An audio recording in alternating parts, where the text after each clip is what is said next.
Hey everyone, it's Thursday morning, February 6th, and welcome back to Capital Markets Quickie. I'm your host, Endrit Cela, here to break down yesterday's market action in just 2 minutes. Let's get started. Before we dive in, a quick note. Today's episode is sponsored by AMF Capital Asset Management Frankfurt. For tailored investment solutions and top-quality mutual funds, visit amf-capital.de.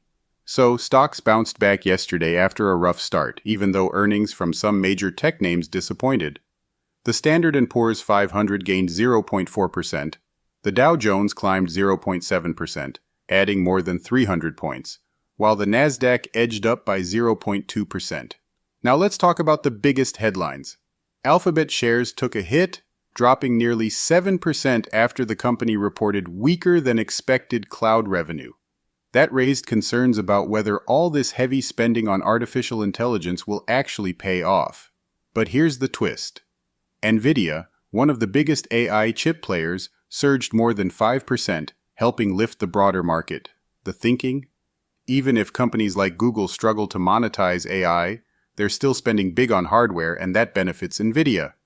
Meanwhile, AMD delivered mixed results. The company beat expectations on revenue, but its forecast for data center sales fell short, making investors worry about whether AI momentum is starting to slow down.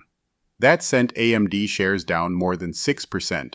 Interest rates also moved yesterday, with the 10-year Treasury yield dropping 9 basis points to 4.42%, its lowest level since December 2024. Beyond earnings, tech stocks are still caught in the crossfire of the ongoing US-China tariff fight. Apple shares fell about 2% before recovering after reports that Beijing might be preparing an antitrust probe into its App Store.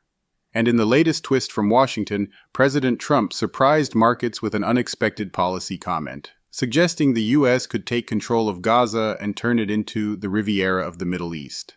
Investors were left wondering what that means for geopolitical risks and economic policy.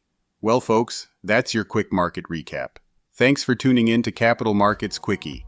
I'm Endrit Cela, and I'll see you back here tomorrow. Cheerio!